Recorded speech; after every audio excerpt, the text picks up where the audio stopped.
carcelero los sacó y les dijo: Señores, ¿qué debo hacer para ser salvo? Ellos le dijeron: Cree en el Señor Jesucristo y serás salvo tú y toda tu casa. Y le hablaron la palabra del Señor a él y a todos los que estaban en su casa. Este es el pastor Alan Rodríguez de la iglesia Fuente de Vida en Ciudad Colón, San José, Costa Rica. Esperamos que seas bendecido por esta palabra.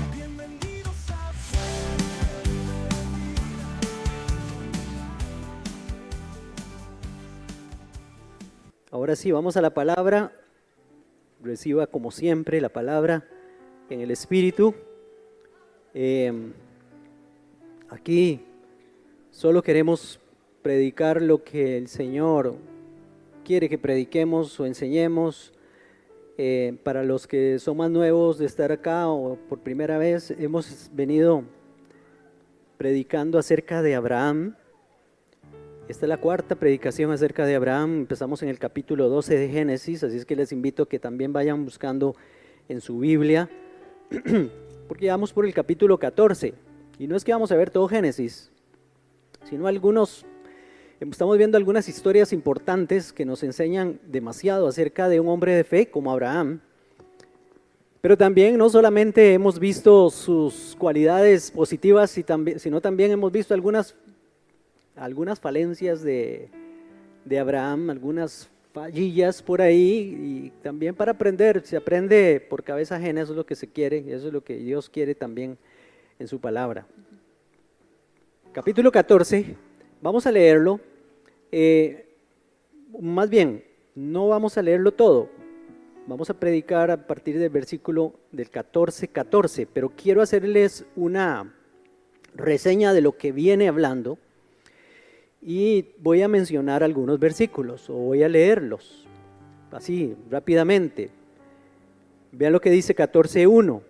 Aconteció en los días de Anrafel, rey de Sinar, Arioc, rey de Elazar, Kedorlaomer, rey de Elam, y Tidal, rey de Goim, que estos hicieron guerra contra Bera, rey de Sodoma, contra Birsa, rey de Gomorra, contra Sinab, rey de Adma, contra Semeber, rey de Seboín, y contra el rey de Bela, la cual es Zoar. Hay guerra entre dos bandos, un bando constituido por 4 reyes y sus ejércitos, y el otro bando constituido por 5 reyes y sus ejércitos. Dentro de esos reyes que están peleando ahí, o esos pueblos que están peleando o luchando, hay unos muy significativos que son los pueblos de Sodoma y de Gomorra, el pueblo de Sodoma y el pueblo de Gomorra.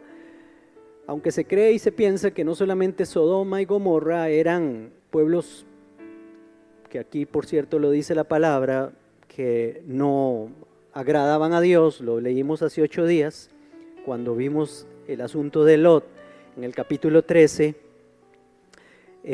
decía 13:13, pero los habitantes de Sodoma eran malos y cometían horribles pecados contra Jehová. Entonces, estos dos reyes se van a la guerra, estos dos grupos, se van a la guerra. En el grupo donde está el rey de Sodoma, ahí en ese grupo va a mencionar a Lot, porque Lot ya se había ido a vivir hasta Sodoma, ya vivía adentro. ¿Se acuerdan que en el capítulo 13 dijo que Lot, cuando habló con su tío y escogió esa tierra o esa llanura fértil, etcétera, fue poniendo su tienda cada vez más cerca de Sodoma hasta que terminó en Sodoma, porque hablamos de ese asunto. ¿No? Si quiere saber la enseñanza de hace 8 días, pues ahí ya está en YouTube para que la busque. Ahora entonces, en esta guerra pasa algo significativo. El asunto es que dice el versículo 12, vamos a leer el 14:11, los vencedores tomaron toda la riqueza de Sodoma y de Gomorra y todas sus provisiones y se fueron. O sea, los 4 reyes le ganaron a 5 reyes, 5 ejércitos, tomaron todo aquello, la riqueza, o sea, le ganaron la batalla a los reyes de Sodoma y de Gomorra y a los demás. Y dice el versículo 12, tomaron también a Lot, hijo del hermano de Abraham, que habitaba en Sodoma, y sus bienes, y se fueron. Ya vemos también, incluso ya estamos hablando de este Lot, cómo está sufriendo ya consecuencias de su pensamiento carnal, de su deseo de estar cerca del pecado, porque así es, va en un declive que hablamos hace 8 días, empezó un declive la vida de Lot hasta donde quedó sin nada, porque eso pasa con el que es creyente, y voluntariamente se entrega a lo malo o a alejarse de Dios. Entonces dice el 13, versículo 13, uno de los que escaparon fue y dio aviso a Abraham, el hebreo, que habitaba en el encinar de Mamre, el amorreo, hermano de Escol y hermano de Aner, los cuales eran aliados de Abraham. Y ahora sí, vamos al 14, y aquí vamos a leer de corrido. Al oír Abraham que su pariente estaba prisionero, armó a 318 criados nacidos en su casa y los persiguió hasta Dan. Cayó sobre ellos de noche, él con sus siervos, y los atacó y los fue siguiendo hasta Oba, al norte de Damasco. Recobró así todos los bienes y también a su pariente Lot, los bienes de éste, las mujeres y demás gente. Versículo 17. Cuando volvía de derrotar a Kedorlaomer y a los reyes que con él estaban, salió el rey de Sodoma a recibirlo al valle de Sabe. Por lo menos se dice aquí que el rey de Sodoma había salvado su vida, había escapado, pero había salvado su vida, ahí está vivo. Cuando ve que entonces viene Abraham con todo aquello, sale a recibirlo al valle del rey, así se llamaba ese valle, tiene un sentido. Vamos a seguir leyendo, dice el 18.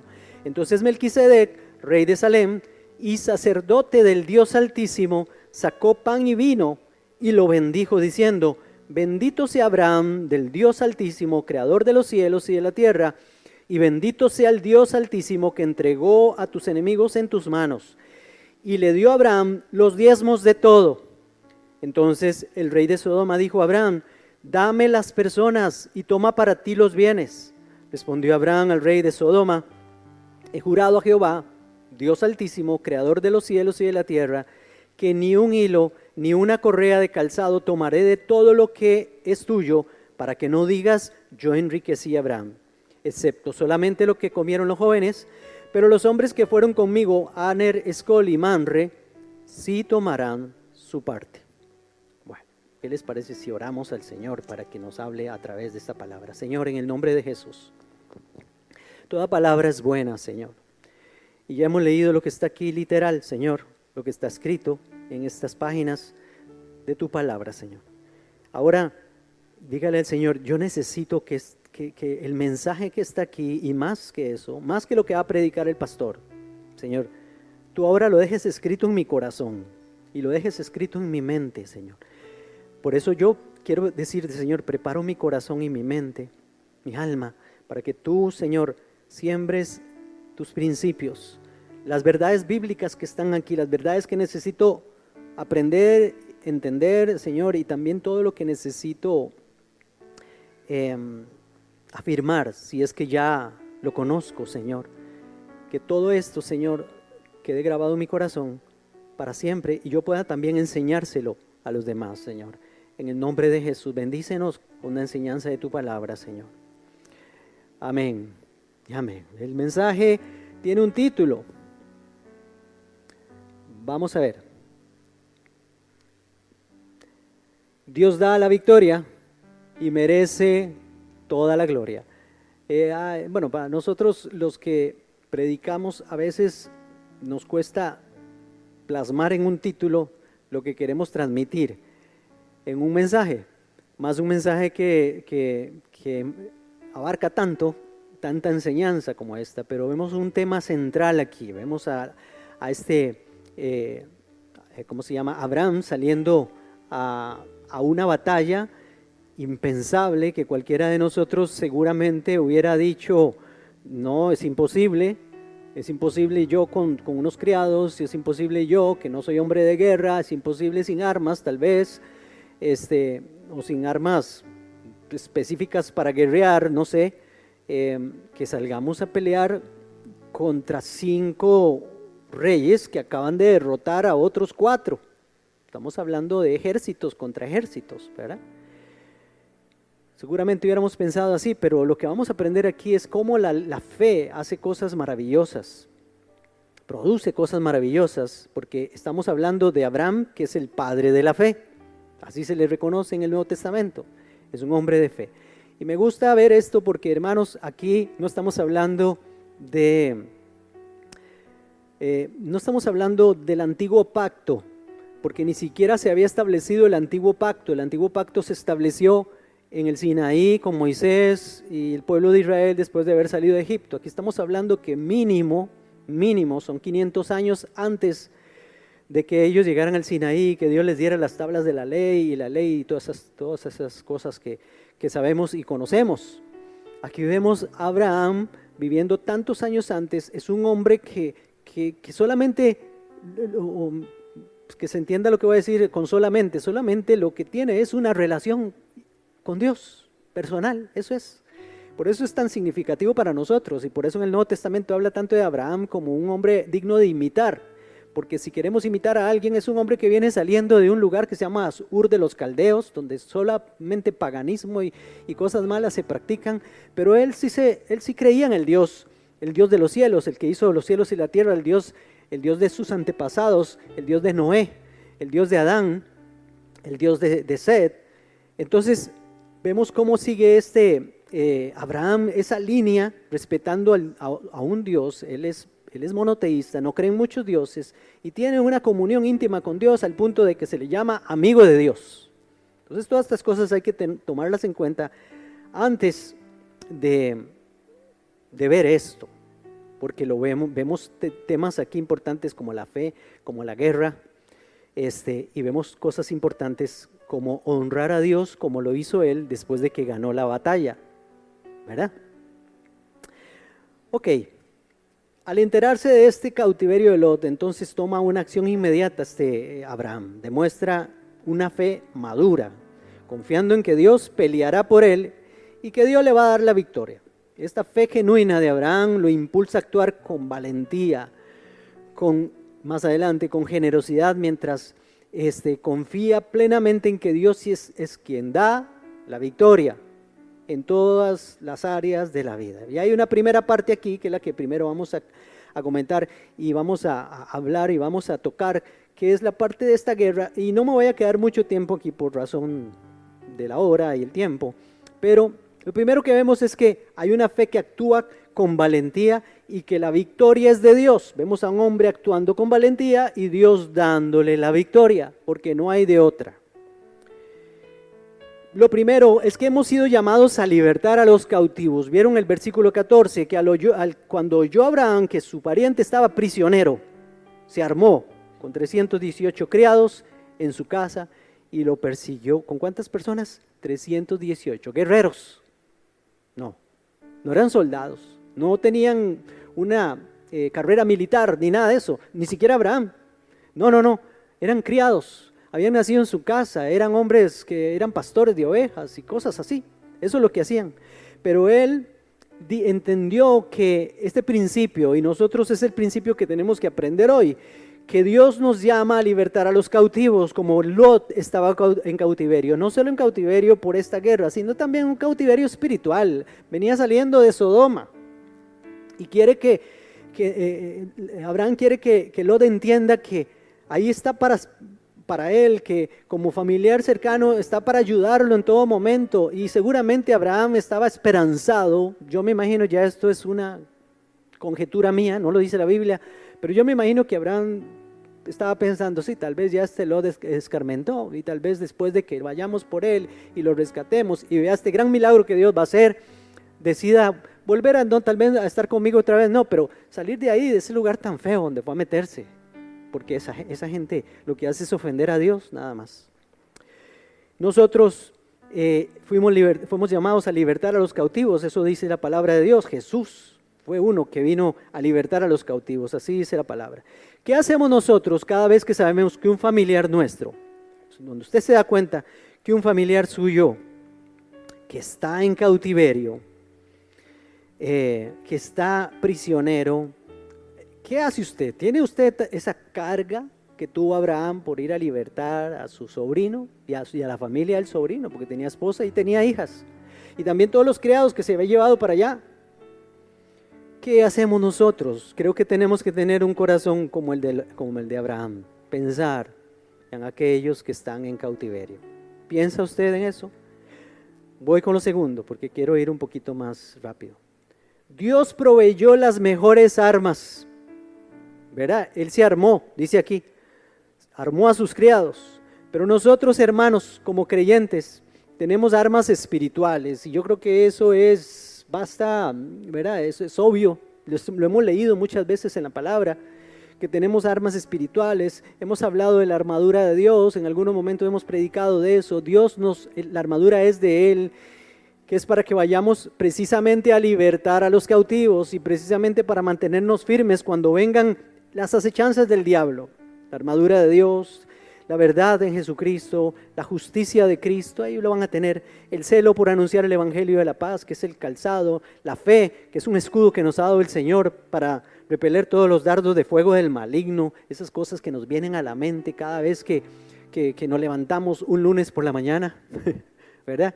O qué sé yo, o cuando viene un problema, vienen dardos de fuego del maligno. El Señor dice, con fe se repelen todos esos dardos de fuego del maligno. Ese es el escudo que el Señor nos ha dado. Y por supuesto, aparte del yelmo de la salvación, de que somos salvos, de que tenemos esa seguridad eterna, la palabra de Dios, que es la espada del Espíritu, es del Espíritu de Dios.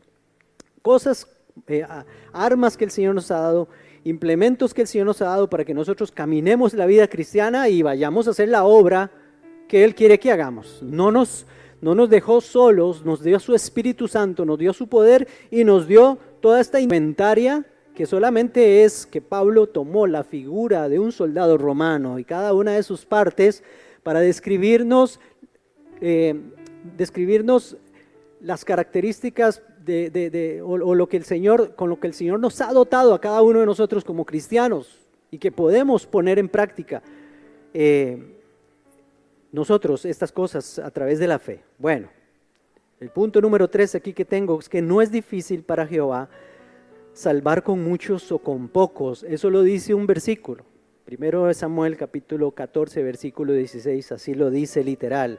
Ese versículo lo habla el hijo de Saúl,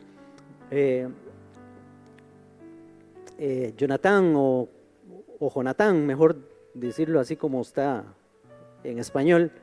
Cuando se va a guerrear contra los filisteos, se lleva a su escudero, nada más él y su escudero. Dice, vamos, derrotemos a los filisteos, porque para el Señor, dice él, es lo mismo salvar con muchos o con pocos. Y lo vemos aquí, y no solo en el ejemplo de Jonatán, sino también en este ejemplo, pero también vemos en el ejemplo de Gedeón, y vemos a Dios haciendo cosas maravillosas con poquitos, porque Él quiere que entendamos una cosa: Él es el que da la victoria, no nosotros ni nuestras fuerzas. Bueno, vean ustedes, 4 reyes, fueron a derrotar a 4 reyes con sus ejércitos y Dios les dio una victoria sobrenatural. Somos llamados a perseguir y no a ser perseguidos, dice el pasaje, y los persiguieron. Es lindo eso, porque no solamente dice que ellos persiguieron, sino que también cayeron sobre ellos, porque Dios no quiere que nos caigan encima a nosotros, sino que nosotros caigamos encima de los problemas, de los enemigos que tenemos espirituales, etc. Atacar y no defendernos. Nosotros también somos llamados a atacar cuando vienen contra nosotros cosas que no hacen la voluntad de Dios. No sé si se acuerdan el pasaje cuando Jesús llegó a la región de Gadara. ¿Qué fue lo primero? O cada vez que vimos a Jesús enfrentarse con un endemoniado, ¿qué hacía el endemoniado? ¿Qué hacía? Díganme ustedes. ¿Se enfrentaba a Jesús? ¿Le decía cosas feas o se resistía? No. Cuando Jesús puso sus pies, se bajó de la barca, puso sus pies en la región de Gadara, donde estaba el endemoniado gadareno, lo primero que hizo ese endemoniado fue tirarse a los pies de Jesús y decir: ¿qué tienes con nosotros, Hijo de Dios? No nos atormentes. porque somos llamados a atormentar, no a que nos atormenten a nosotros. Que ningún demonio, ni ninguna persona, ni ningún problema, ni ninguna enfermedad te atormente.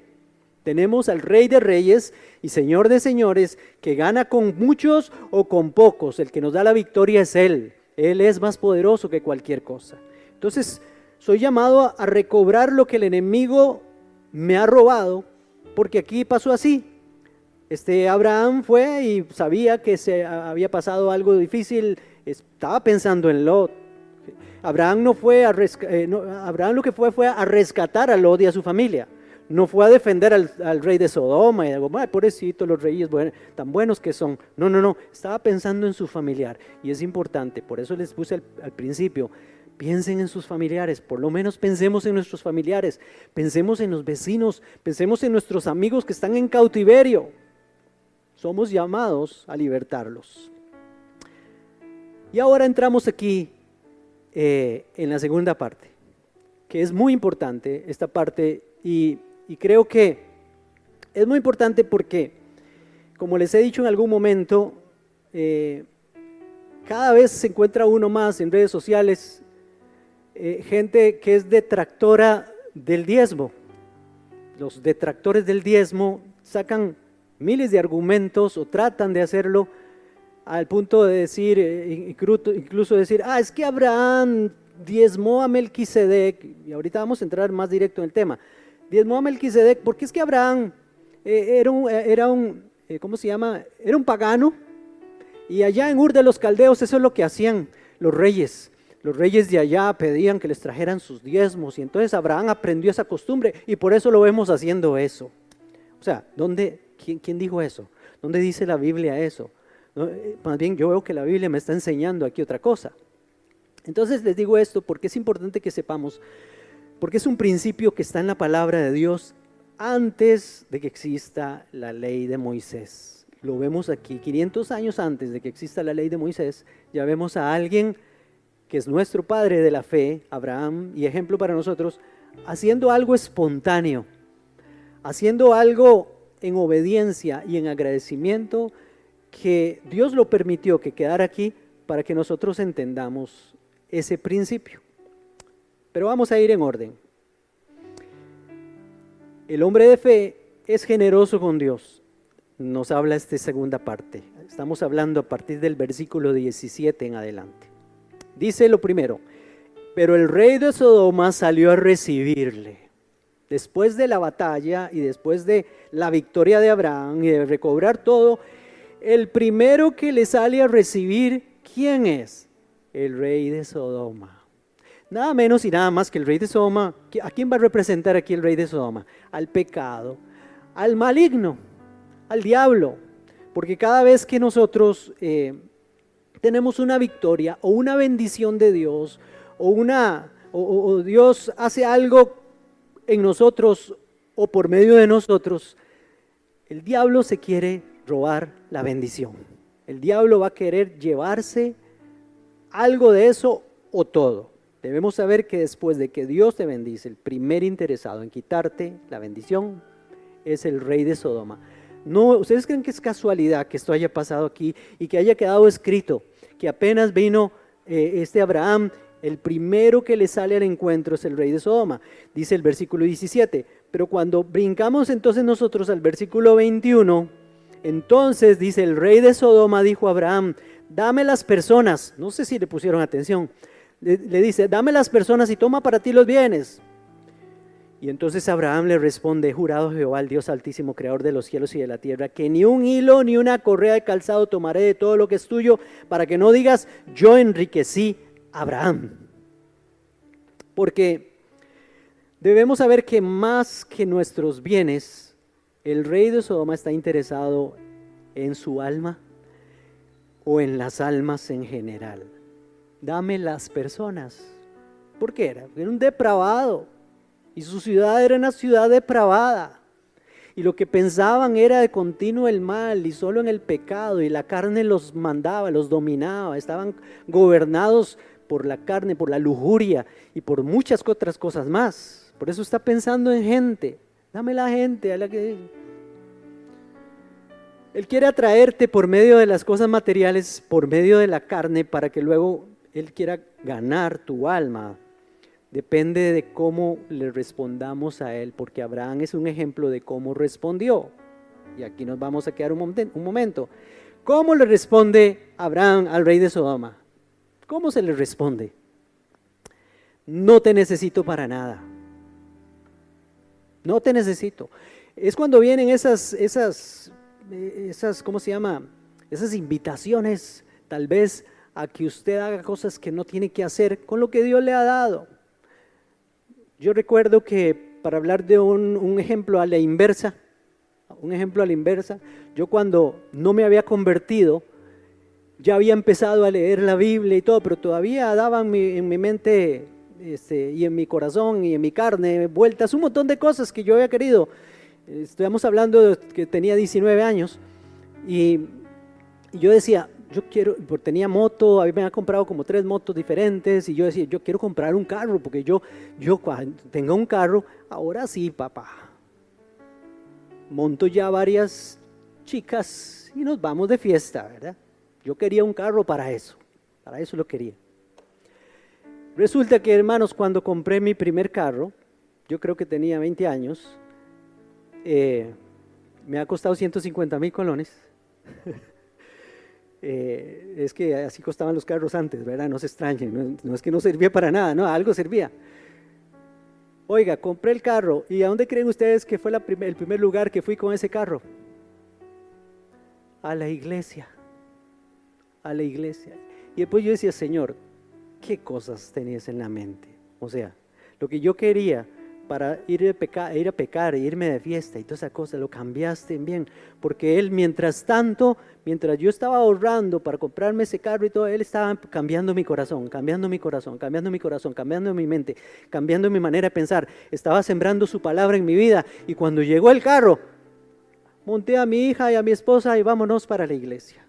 Y nunca usé un carro para el pecado, para las cosas pecaminosas, ni ninguna cosa de esa, porque Él me cambió. Por eso les decía la inversa, porque a veces más bien Dios nos bendice con cosas y las agarramos para lo malo, porque el primero que se nos aparece es el rey de Sodoma a invitarnos. Tenés carrito, sí, andate a pasear el domingo. Y el próximo domingo, tenés carro, sí, ¿por qué no te llevas hasta la suegra a pasear por allá otra vez? Tenés carro, ¿por qué no te pones a piratear con el carro también?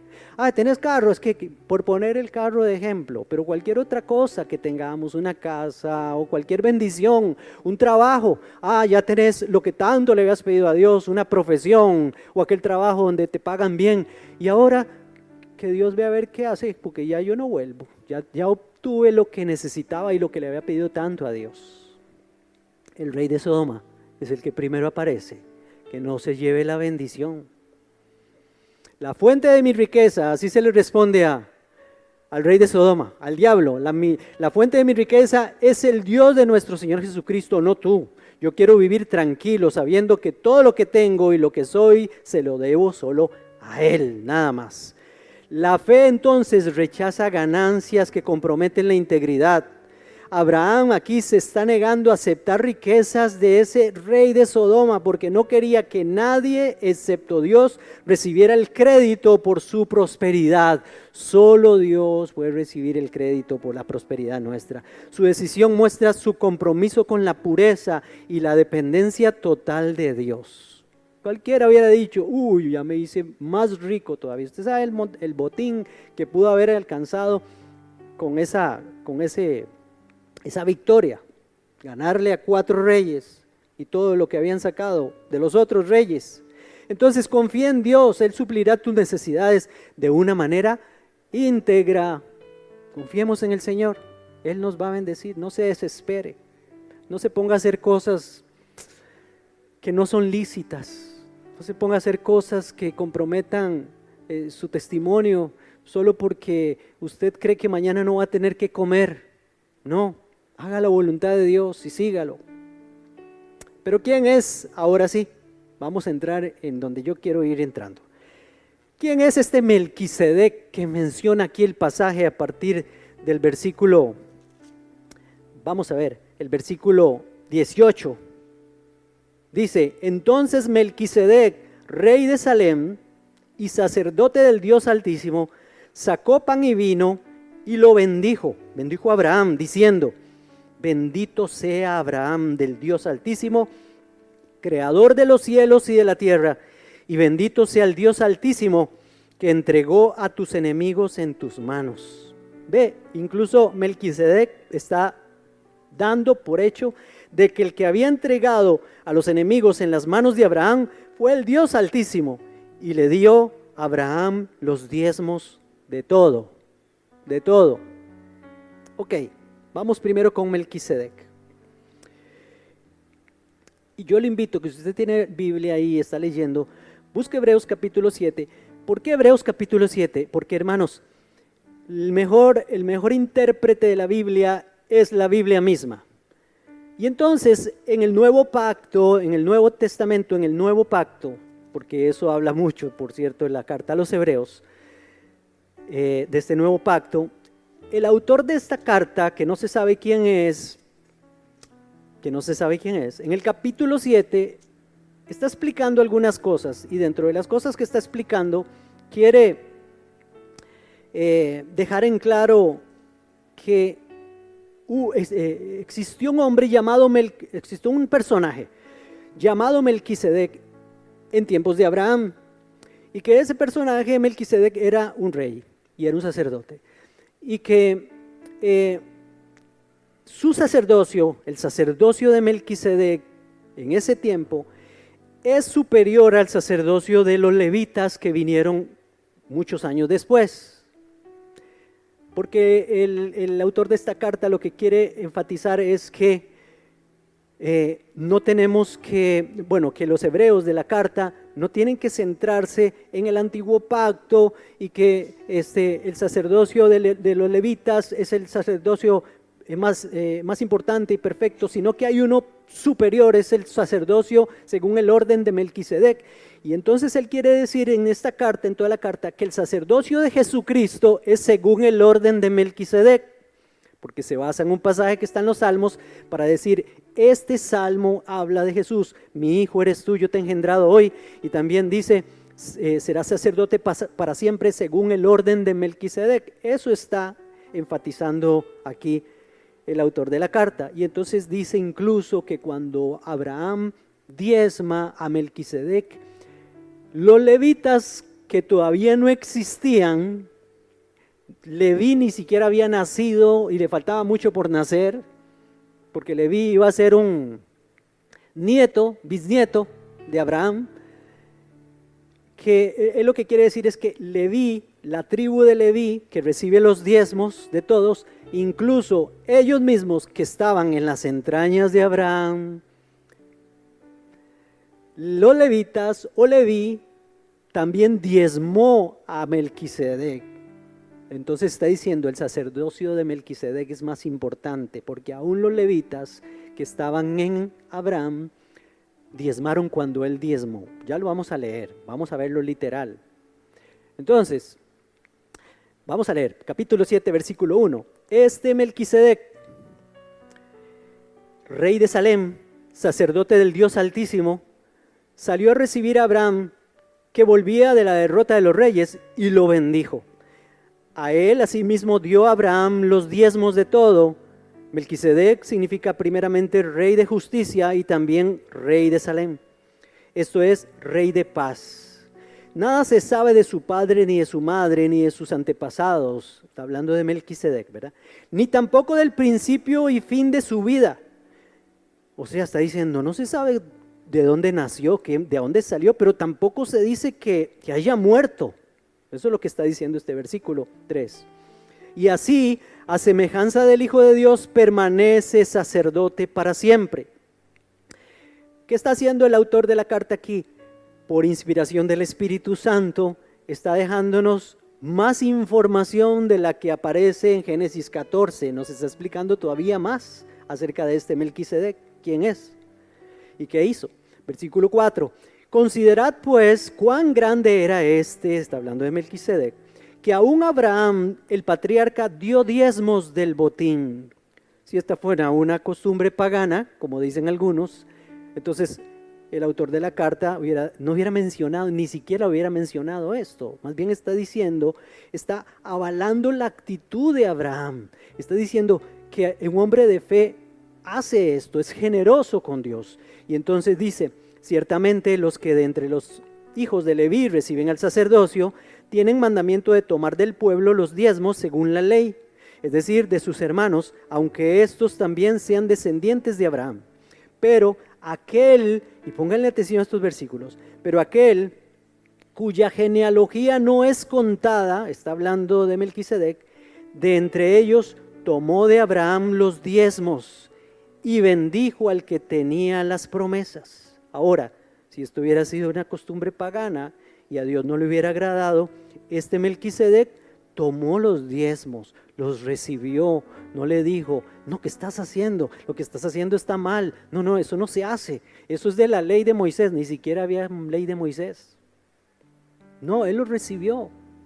Entendió que también estaba honrando a Abraham, así como él estaba recibiendo la honra por la victoria, también él estaba honrando a Abraham cuando le recibió aquello y no se lo rechazó.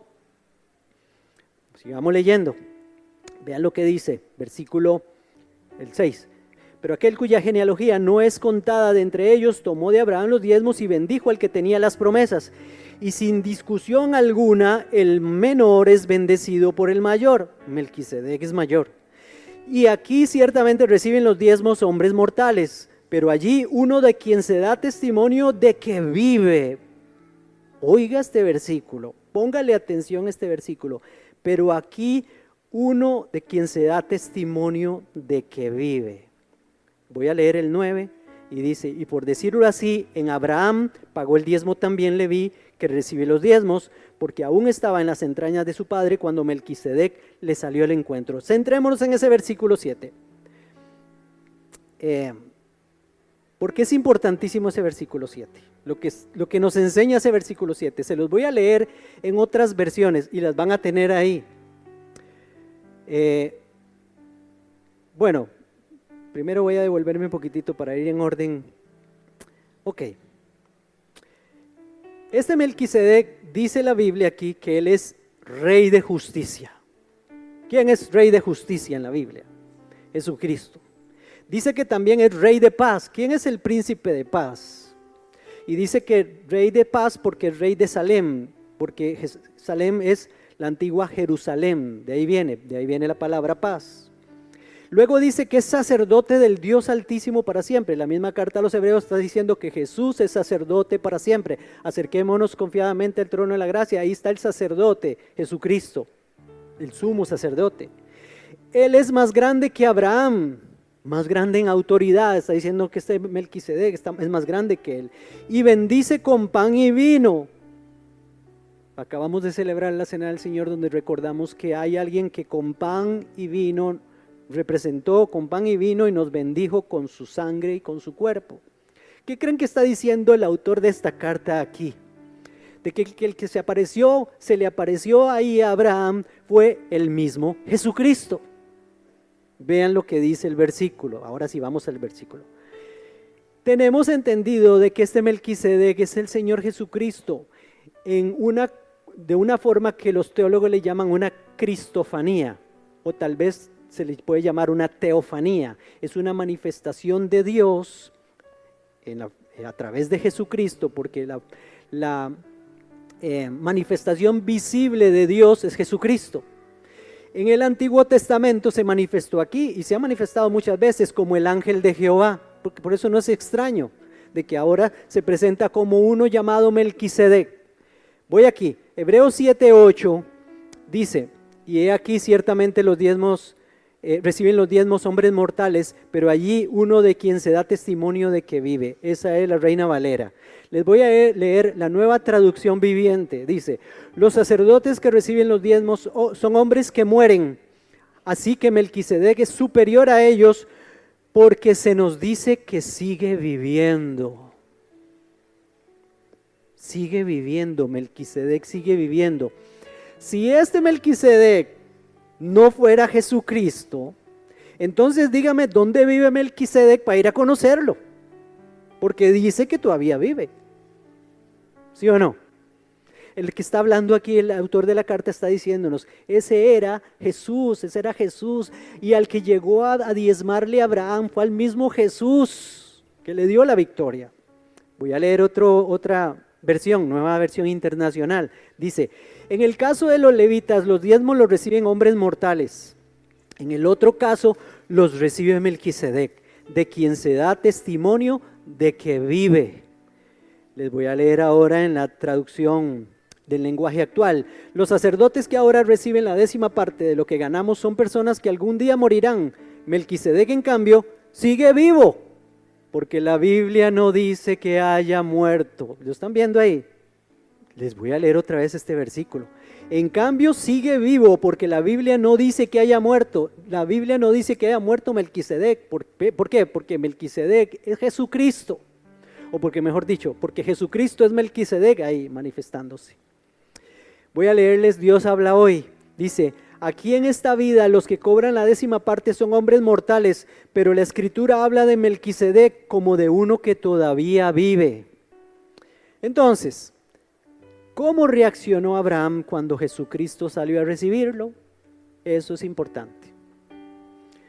Los hombres y las mujeres de fe, como Abraham, le presentan a Jesucristo todo, toda su vida y todos sus bienes.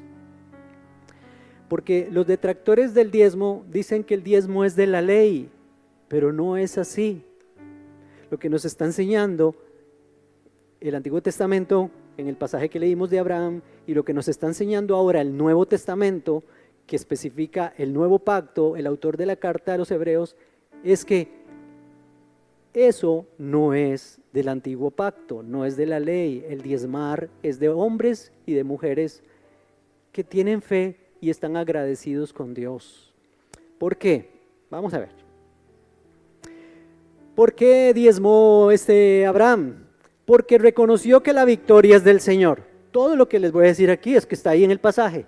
Lo primero es porque reconoció que la victoria es del Señor. ¿Cuántos creen aquí que la victoria que ustedes tienen se las da el Señor?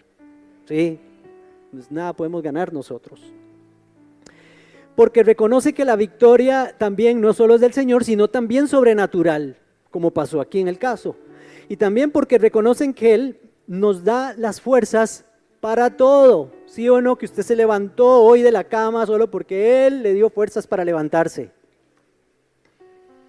También porque reconocemos nosotros, o la persona de fe, como Abraham, reconoce que Él es sacerdote del Dios Altísimo. Abraham reconoció, sí, eres sacerdote. Yo reconozco a Jesucristo como sacerdote del Dios Altísimo.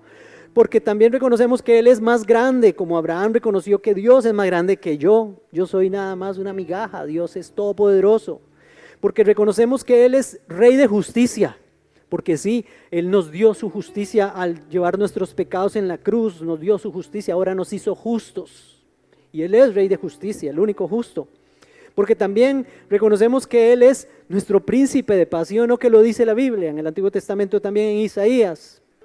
Admirable consejero, Dios fuerte, Padre eterno, príncipe de paz. Muy bien, estudian la Biblia, qué bueno. Y también porque reconocemos que Él nos bendijo con su cuerpo y con su sangre en la cruz y con toda bendición espiritual. Por eso es que Él bendice con pan y vino. ¿Qué representa el pan y vino? Su sangre y su cuerpo entregados. ¿Qué más prueba que esa? Que saliera a bendecirlo con pan y vino. O sea, ¿qué profecía esa que está ahí llevándose a cabo? Es una profecía de lo que Jesús iba a hacer por su pueblo, por los hombres y por las mujeres de fe. Por eso la ley ni existe ahí. Moisés no ha nacido, el Sinaí no existe. Aquí está hablando del nuevo pacto. Está hablando del nuevo pacto y cómo nos debemos relacionar con Dios así, con estas características que tenía Abraham. Mateo 23:23 dice: ay de vosotros escribas y fariseos hipócritas, les dijo Jesús, porque diezman de la menta y del eneldo y del comino y dejan lo más importante de la ley. Lo que les está diciendo Jesús es: ustedes diezman aún de las cosas más pequeñitas, porque aún así cositas pequeñas, de las cositas pequeñas también le damos al Señor, como hablábamos hace unos días, que a los niños hay que enseñarles que si alguien les regaló 100 colones, bueno, ahora sí, cambiemos esos 100 colones y le damos los 10 colones que le tocan al Señor, para que ellos vayan aprendiendo de pequeños que al Señor le toca esa parte, por lo menos, si no más. Entonces Jesús les dice, ustedes diezman de esas cosas pequeñas, pero dejan lo más importante de la ley, lo más importante de la ley, la justicia, la misericordia y la fe. Ahora díganme ustedes, eso solo porque la justicia, la misericordia y la fe, solo porque dice Jesús aquí que eran de la ley, es que nosotros, mejor dicho, voy a cambiar. La justicia, la misericordia y la fe, aunque eran de la ley, Jesús nos está diciendo, sigan haciéndolas, aunque eran del antiguo pacto, porque hay muchas cosas del antiguo pacto que nosotros tenemos que seguir practicando, aunque son cosas del antiguo pacto. Y no estoy diciendo que es que el diezmo es del antiguo pacto, ya vimos que no, que es de la gracia más bien. Pero Jesús les dice, esto era necesario hacer sin dejar de hacer aquello. O sea, sigan diezmando, dice Jesús, pero por supuesto, no dejen la justicia, la misericordia y la fe. Son muy importantes. Pero no les dijo, ya no diezmen, o eso no lo hagan. No, otra vez el mismo Jesús que se le apareció a Abraham allá, les está diciendo a los fariseos, está bien que diezmen, está bien que lo hagan. Bueno, tenía por aquí un pasaje que no lo vamos a tocar, porque creo que es suficiente con esto. Pero nada más les voy a dar una pincelada. En el Nuevo Testamento, el apóstol Pablo, en 1 Corintios 9, habla de que les dice a los corintios, que son los de la carta, que habían sido, que eran gentiles, costumbres gentiles, etcétera. Les pone ejemplo de que en la ley, los que sirven en el templo reciben los diezmos de la gente. Se los voy a leer así literal. Dice, capítulo 9, versículo 9, porque en la ley de Moisés está escrito, hasta eso dice, porque en la ley de Moisés está escrito, no pondrás bozal al buey que trilla. ¿Tiene Dios cuidado de los bueyes o lo dice enteramente por nosotros? Está hablando Pablo como pastor, como un misionero, como un apóstol. Pues por nosotros escribió, porque con esperanza debe arar el que ara y el que trilla con esperanza de recibir el fruto. Si nosotros sembramos entre vosotros lo espiritual, es gran cosa que si segáramos de vosotros lo material, y si otros participan de este derecho sobre vosotros, cuánto más nosotros, pero no hemos usado de este derecho, sino que lo soportamos todo, por no poner ningún obstáculo al evangelio de Cristo. Y dice, ¿no sabéis que los que trabajan en las cosas sagradas, les está hablando de los levitas en el templo, los que trabajan en las cosas sagradas comen del templo, y los que sirven al altar, del altar participan? Así también ordenó el Señor a los que anuncian el evangelio, que vivan del evangelio. Entonces, es porque algunos dicen, es que Pablo nunca habló de diezmo, entonces no hay que diezmar. Ya porque Pablo no habló de diezmo, no mencionó la palabra de diezmo, pero aquí está poniendo ejemplo de que él es como uno de aquellos levitas que servían en el templo, aunque fuera del antiguo pacto, se está poniendo como ejemplo y está diciendo, así como nosotros servimos en la casa de Dios, como servían aquellos, y aquellos podían tomar de lo que se llegaba a sacrificar y de todo lo que la gente traía, así también en este tiempo, dice Pablo, nosotros que servimos al evangelio, tenemos todo el derecho de vivir del evangelio. Entonces, ¿por qué predicamos esto? Bueno, pues nos tocó, veníamos por Hebreos capítulo, versículo a versículo, pero es muy importante que ustedes, hermanos y hermanas, no se dejen robar la bendición, porque el rey de Sodoma se quiere llevar la bendición, les quiere robar la bendición. Él salió de primero a quitarle a Abraham lo que traía. Entre eso que traía Abraham era el diezmo de todo. Pero Abraham dijo, no, yo no le voy a dar mi diezmo al diablo. Yo le doy mi diezmo al que me dio la victoria, al que me da las fuerzas, al que trabaja sobrenaturalmente, al que hace las cosas imposibles, etcétera, etcétera, etcétera. Y para que ustedes y yo sepamos, hermanos, responderle a los que están en contra de principios bíblicos tan claros como este. Porque es como si yo les dijera a ustedes, no sé, ya sé, la ley de Moisés es del Antiguo Testamento, ¿sí o no? El Antiguo Pacto. El Antiguo Pacto dice, no matarás. Ah, pero tranquilos, como es del Antiguo Pacto, pueden matar. Ah, la ley de Moisés en el Sinaí dice, no adulterarás. Tranquilos, estamos en el Nuevo Pacto, adulterar todos. Eso es el Antiguo Pacto.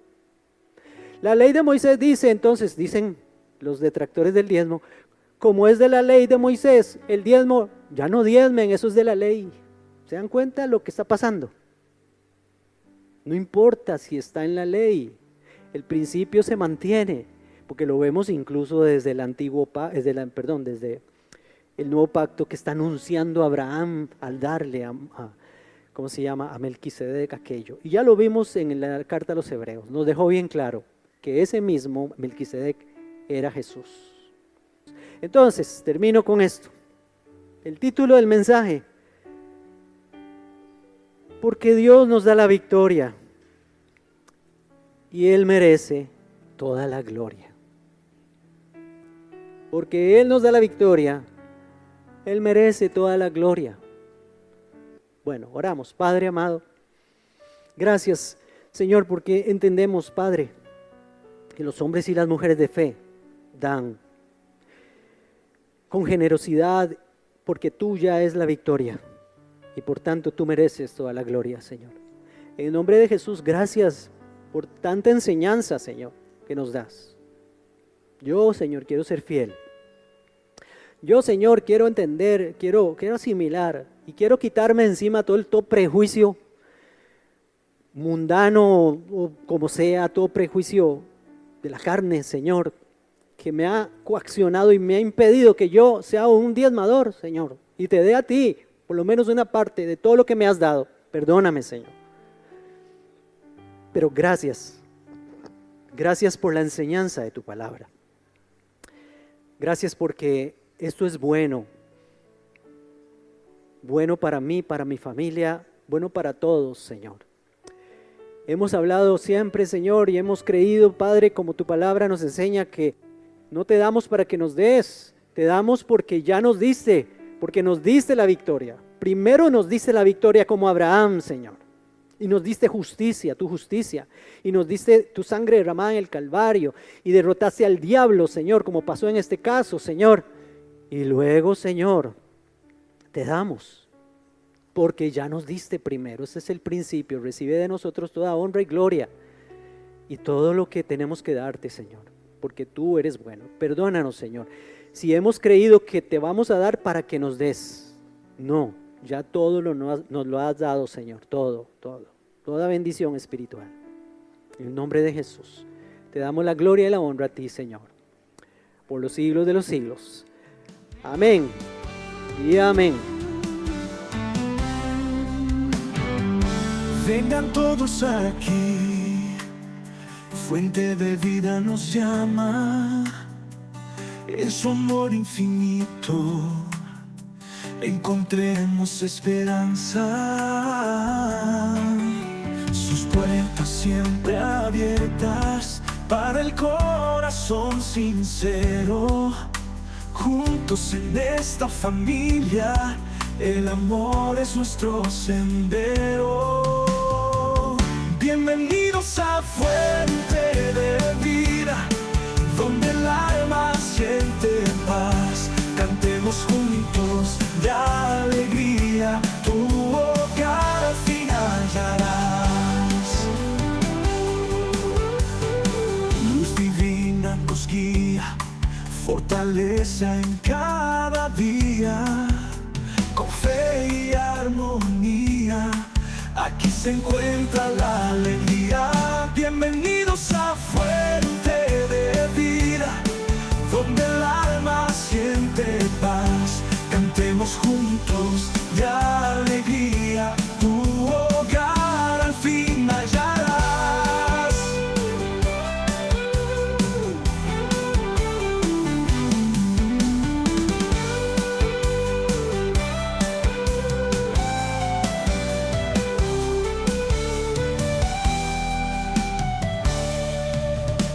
Bienvenidos a fuente de vida, donde el alma siente paz. Cantemos juntos de alegría, tu hogar al fin hallarás. Bienvenidos a fuente de vida, donde el alma siente paz. Cantemos juntos de alegría, tu hogar al fin hallarás. Bienvenidos a fuente de vida, donde el alma siente paz. Cantemos juntos de alegría, tu hogar al fin hallarás.